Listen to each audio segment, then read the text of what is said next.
This is Morten from INKISH. I have today the pleasure of talking to G.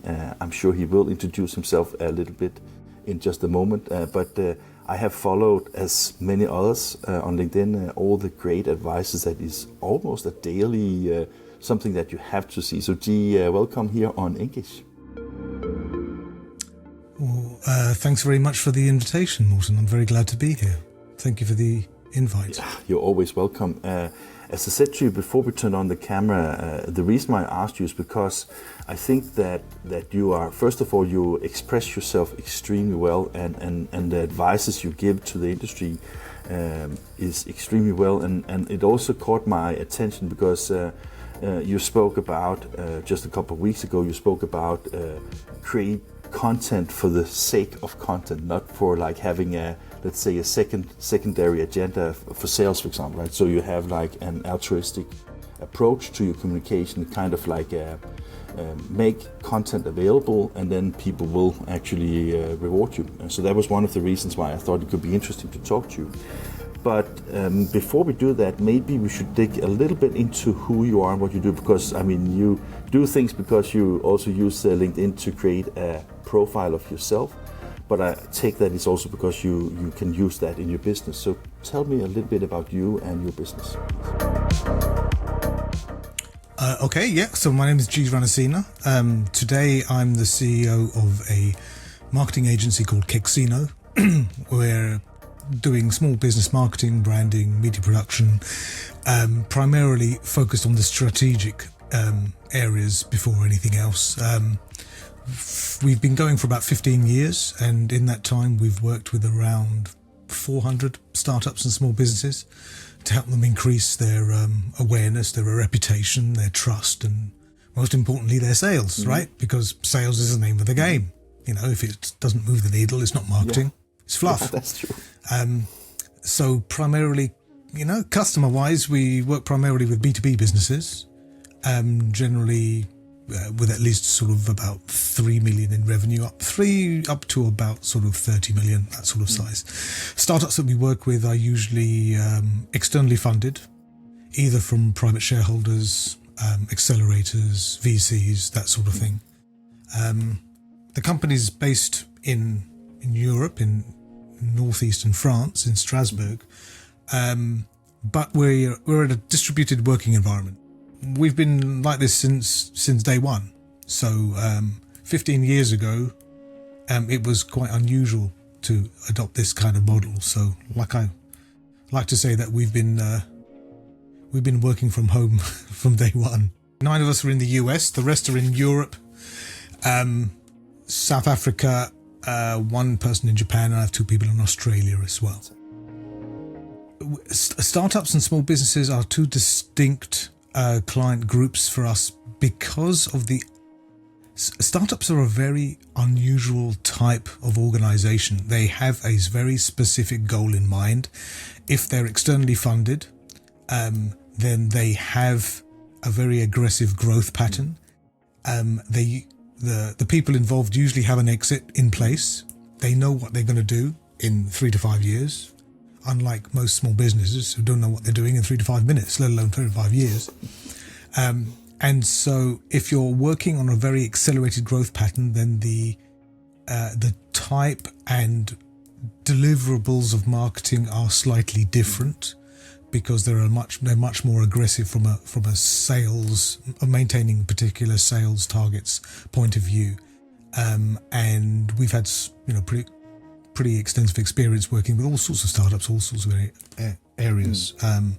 From the small to medium-sized businesses, obviously we've worked with printing companies. We haven't mentioned the P word yet. No, we didn't. I personally have a pretty long, extensive experience within the print industry, going back about 20 years.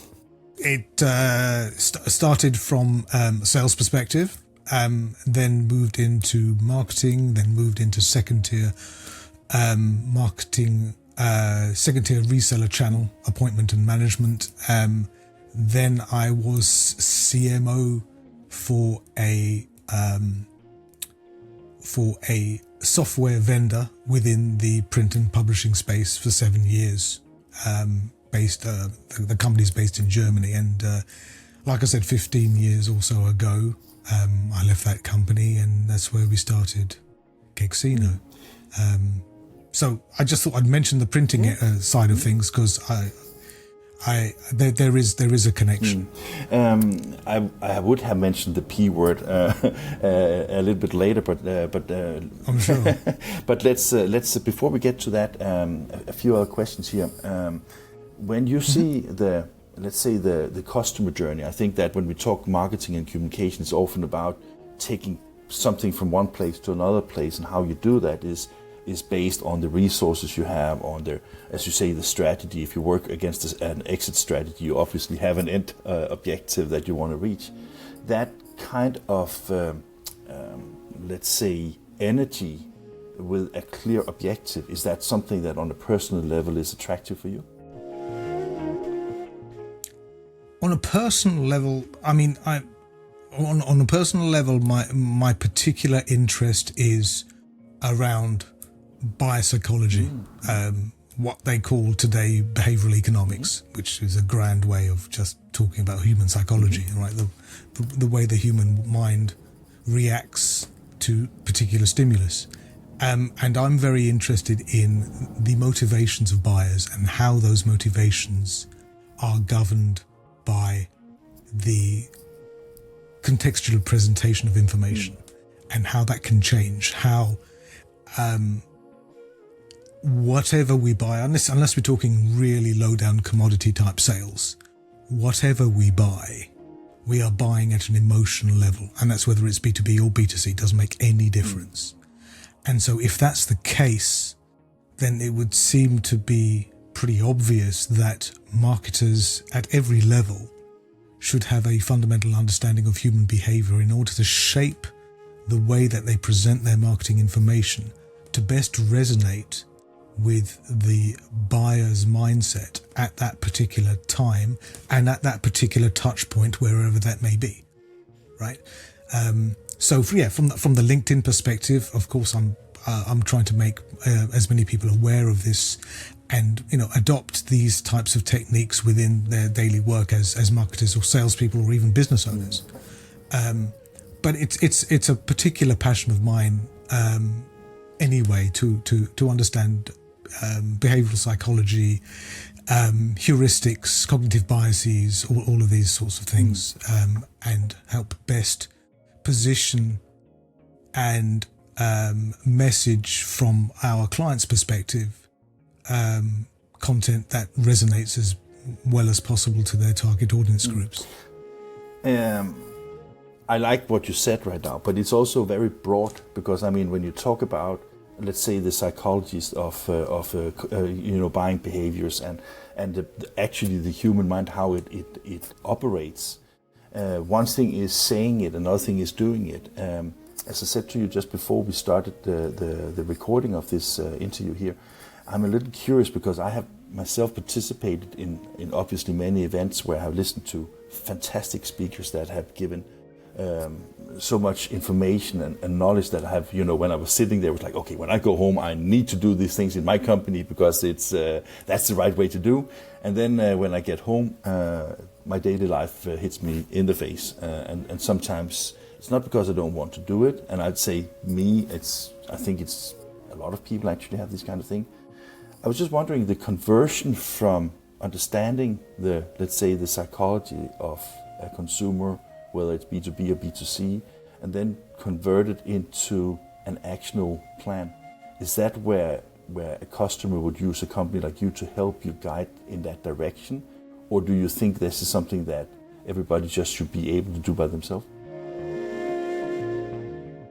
I don't think it's within most people's wheelhouse. It's not something that people consciously consider. I think if you've worked in any kind of sales environment, face-to-face sales environment, even retail sales environment, there are certain cues and responses to stimulus that you've built up over the years, and that you've probably not codified it and written it down structurally in a way that could be easily communicated throughout an organization. So I don't think on the average organization, whatever the average means, could do this themselves. It's one of the things that we help our clients do. By no stretch of the imagination is it the only thing.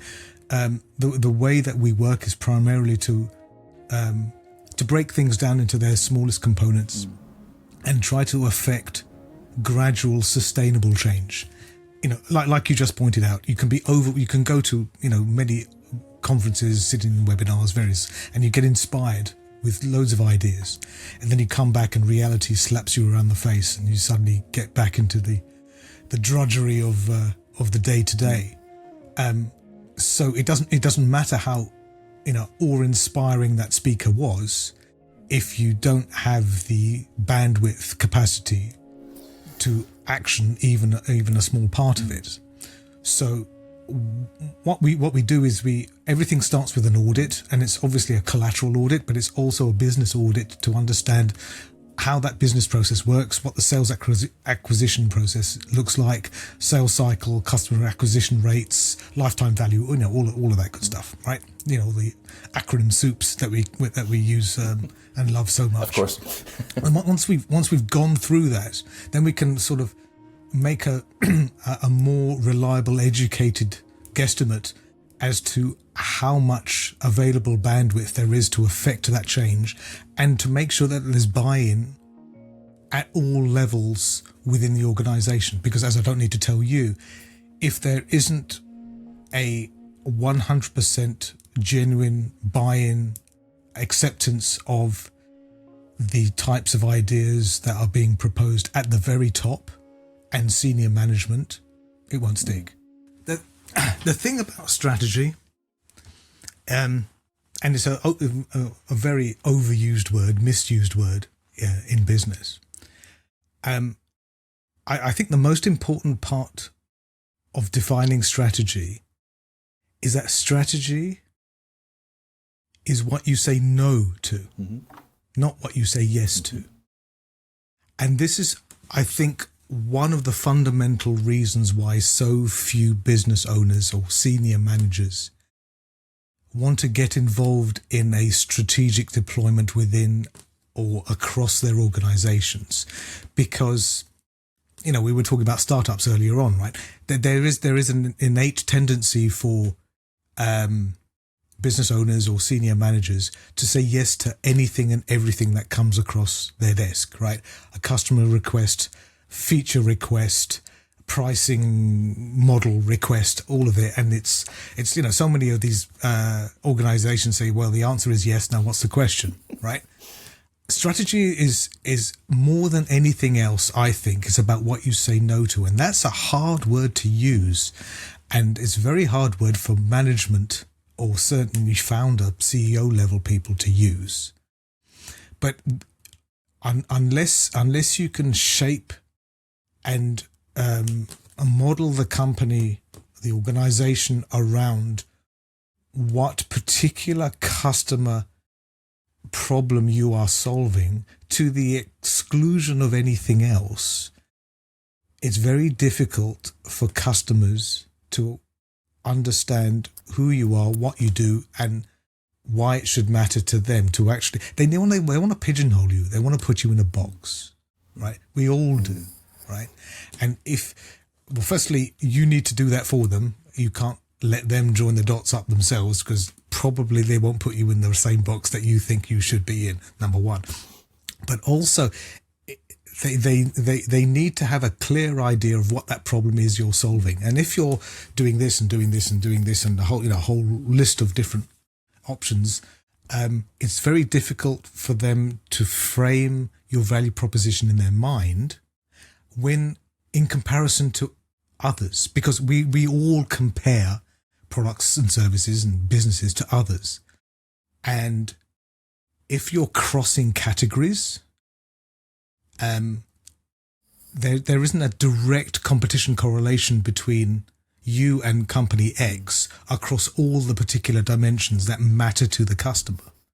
So strategy, and you can have multiple strategies, of course, right? But the overarching business strategy has to be very clear, easily communicated, and certainly adopted within the organization, if all of the other business units, especially the customer-facing business units such as marketing, can adopt particular approaches which will resonate as easy as best for the existing and potential customer base that you're targeting.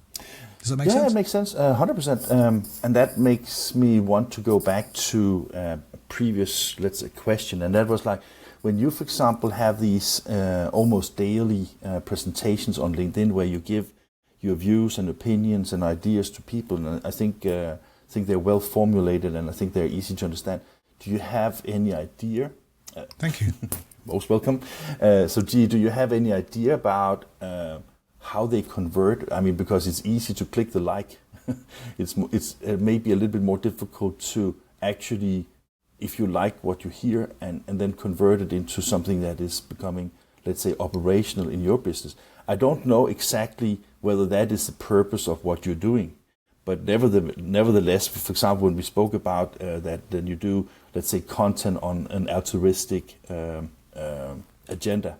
That basically means that you have to say, okay, we spent money on educating anybody who comes to our website or get our books or literature or whatever we have. And if it works, it's fine. but we communicate it despite, because if you communicate with a purpose, sometimes one of the things I don't like very much in the industry, now we're talking the P word, I don't like that, for example, an expression like a white paper has been now used as because in the industry, because white papers used to be universities kind of unbiased, let's say on a level where you could basically trust what you see. Now white paper is a word that is used as a communication where it is basically a marketing piece today, right?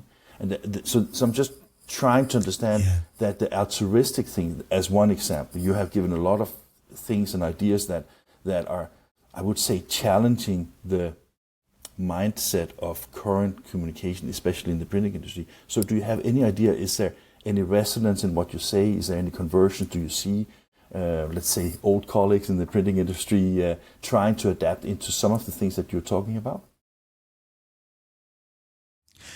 I think that there's two answers to your question, and I think I'd like to focus on the bigger answer, which is attribution, because this is a pet soapbox subject of mine, and probably will be the topic of a video in the future. Of course. Which is the way that we measure attribution is totally screwed up. As marketers and certainly as business owners, we think that there's a direct cause and effect with every single little piece of content that we put out into any particular channel. Okay? But that's not how customers think. That's not how the world thinks. There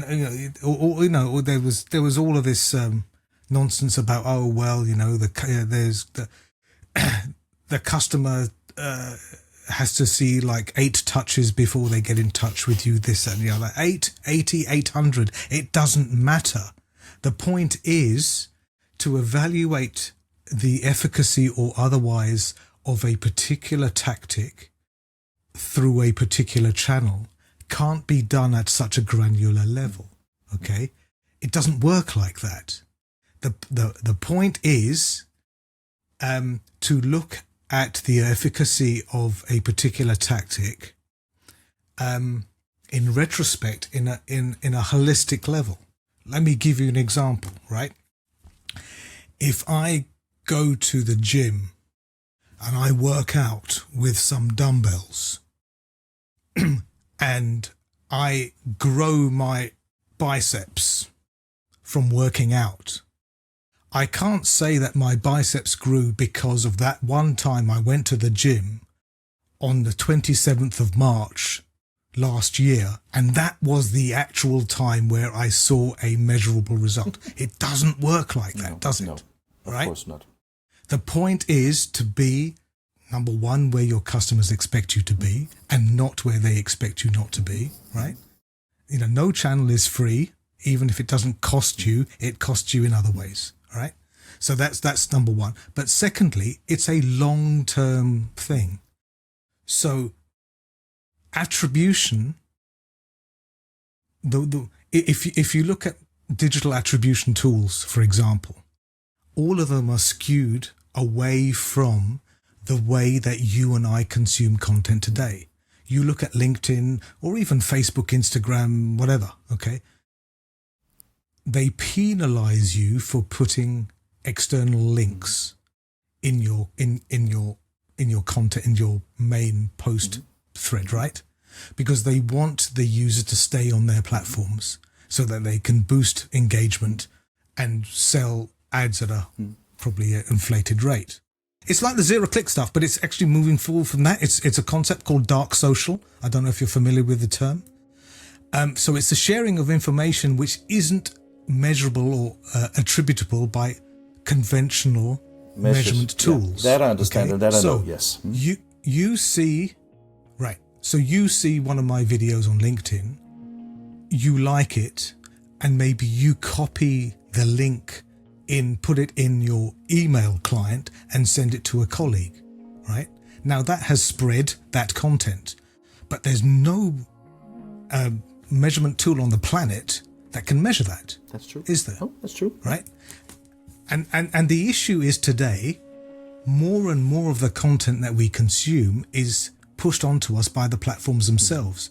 We're less likely to go to a third-party blog to read an article because we know that if it's any good, somebody within our network will flag it up and point to it.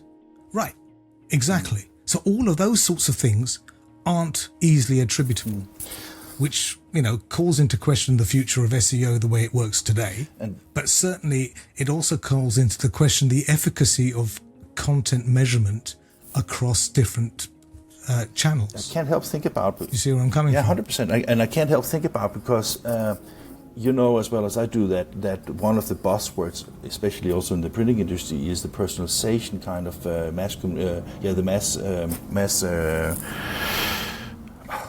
it's early here in the morning. Mass customization, basically, where you have like the customized messages that you send out to individual users, like the Coca-Cola campaign, like I saw even Heinz was trying to have personalized beans, which I don't buy into that concept too much, but that's another story. But what I was thinking is funny that we have that understanding that if people get something that is personalized and they respond to it, we are still measuring it the same way as an industrial kind of mass production scheme. Because if we always look at, okay, how many clicks did it have? How many conversions did we have that particular piece have? Then you can question yourself, why do you think it's important to send it one-on-one? But then you look at a LinkedIn and then it's like, okay, 10,000 likes or whatever. It is contradictory in my mind, to some extent at least. I don't think you can take any gratification in these numbers. They're just vanity metrics and they mean absolutely nothing. Yeah. And I also think it's worth knowing exactly where virality, where content spreads, okay? Facebook doesn't make your content go viral. LinkedIn doesn't make your content go viral, right? Morton makes my content go viral. It's the users. Right? That's where it's spread. It's spread by users. Users are the vehicles of distribution, not the channel. That's true. It's independent of channel. That's true. And that's what we forget. We're jumping on the idea, okay, we need to try to crack the algorithm. We need to do this. We need to do that. No, the only algorithm we need to crack are the hearts and minds of the people we're trying to attract, which comes back to the customer psychology stuff that I was talking about earlier on. That's what we need to crack. If you were, that's the algorithm that's most interesting to me. If you were a CEO of a mid-size OEM in the printing industry, and you were supposed to find, let's say, a marketing person running your communication, what profile would you look for? I don't think, personal opinion, and it's not widely shared, but it doesn't stop me giving personal opinions. I don't think you can be an effective, successful marketing person B2B or B2C, unless you've sold, unless you've been in a sales role at some level, even retail, doesn't matter. Okay.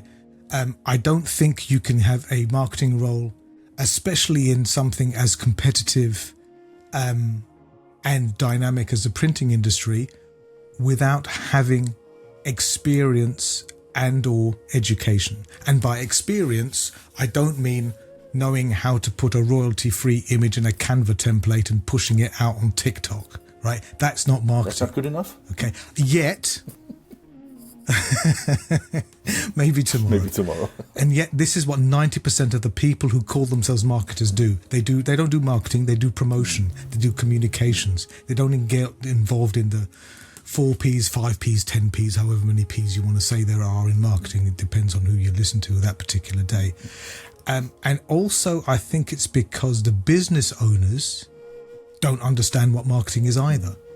Because the only thing that they see that rises above the threshold is tote bags or squeezy balls, or, you know, how to organize an event or this sort of stuff. We're our own worst enemies. We don't talk about, as marketers, we don't talk about the things which are less glamorous, less interesting at a board level. And I totally agree with that. And I was just thinking for a second also that maybe the problem for the people that are actually working in marketing today, even though they maybe do more like promotion and design, and I was just thinking that when they go back to the management and ask for budgets, maybe because the management and the finance guys, they don't know much about marketing either, then you end up in a situation that you justify your activities by measures that by all means probably doesn't have any meaning. But that is how you measure, okay, we got 10,000 views. Oh, that must be good. Totally. Yeah. Totally. There is an inherent distrust in marketing at a board level. I firmly believe that. Mostly because the senior echelons of business don't understand what marketing is. It's not that they don't trust it, but they don't like the way it works, because there is a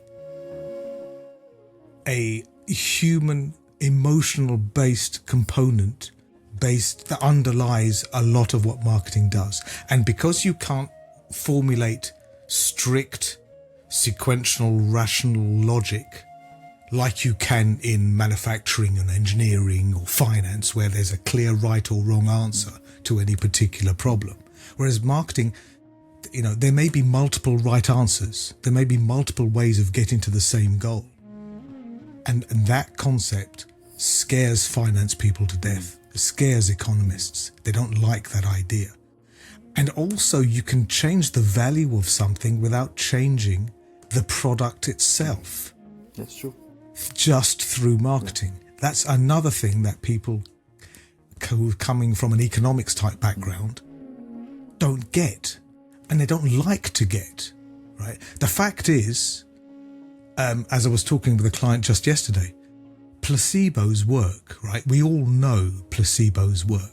The medical community, you know, there's plenty of, evidence that shows placebos work. Yet, if I give you a Tic Tac to get rid of your headache, and your headache goes, my peers think I'm cheating. That's right? True, yeah.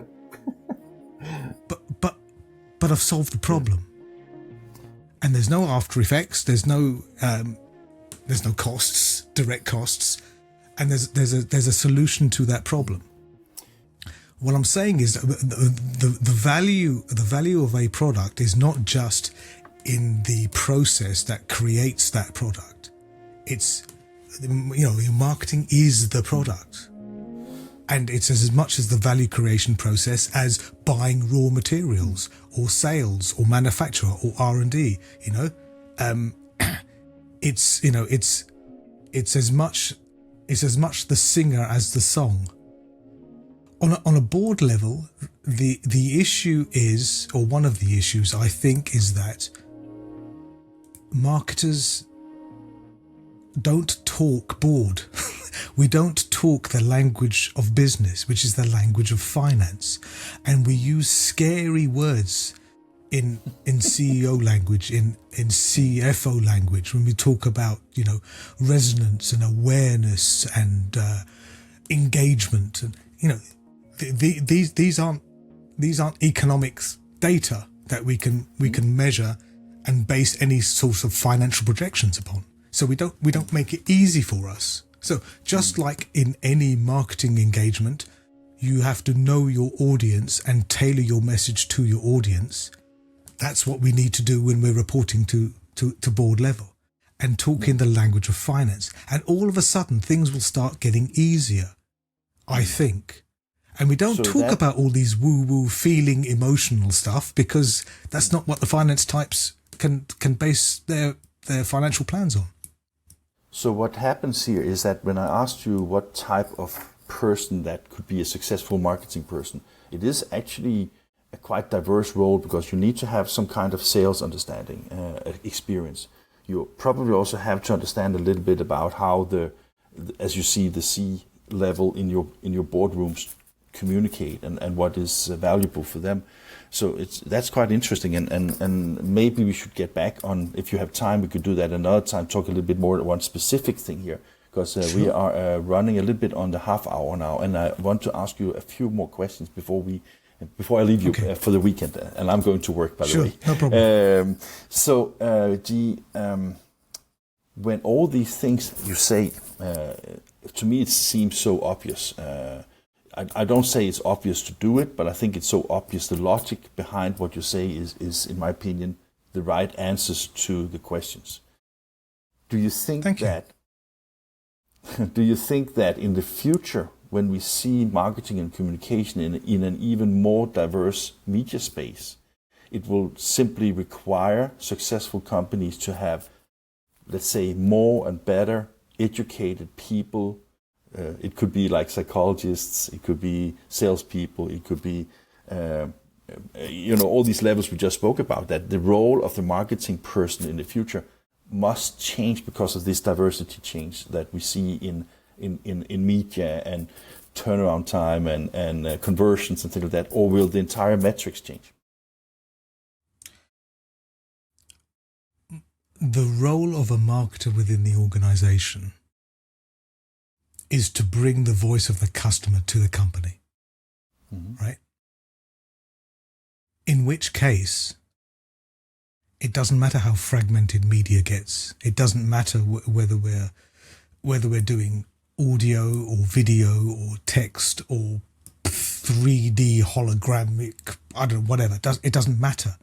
All that matters is what the customer is expecting and what we can do to make that buying decision as clear and as easy as it is for that person, even if it means they buy from somebody else, right? So, in terms of that role of that marketer, fundamentally, we're not talking about a marketing person. We're talking about a business person who executes marketing, just happens to execute marketing. And I think that's the mindset that we need to come from. But in terms of how the media landscape changes, that's easy, because marketing 101, know your customer. Unfortunately, 60% of people who call themselves marketers, I won't call them marketers because I don't think they are marketers. 60% of people who call themselves marketers haven't spoken with a customer in the last 3 months, which I think is scandalous. Yeah. How on earth are you supposed to put together any form of effective resonant communication of whatever type, across whatever channel, across whatever media? That's tactical. That's the boring stuff. Where and how you execute that? How can you do that unless you know your customer as well as they know themselves, if not better? It all starts and ends with the customer, because it's the customer who pays our salaries. All of us. So we're looking through the wrong end of the telescope. We're getting all involved in, media and channels and all the rest of it. And sure, that makes sense once you've done all the strategic stuff and you know who you're targeting, where you want to target, what message you want to put through, the positioning you're using, the segmentation, all of that stuff. Once you've got all of that in place, then the tactical plan, if you've done your homework correctly, it writes itself, to be honest. You already know which channels to use. You already know the messages. You already know the media. It's because you've done your homework. But we're not doing our homework as marketers. We're doing this. We're waving a wet finger in the air. We're just waiting for the wind to blow in one direction. Try it. If it doesn't work, at least we can look back and say, oh, well, all the data told us to do this. So you can't blame me, Mr. Boss, Mrs. Boss, because I've got the data that says this is what we should have done. Nobody's using their brain anymore. That's sad, but I agree with you. But G, thank you for your time here. It's time for you to enjoy some French red wine and some food and have a good weekend here. I'm truly grateful that you took the time to talk about these really interesting topics, and I hope that you also found it interesting to talk with me. I think it was great. Thank you very much, sir. My pleasure. Thanks again for the invitation.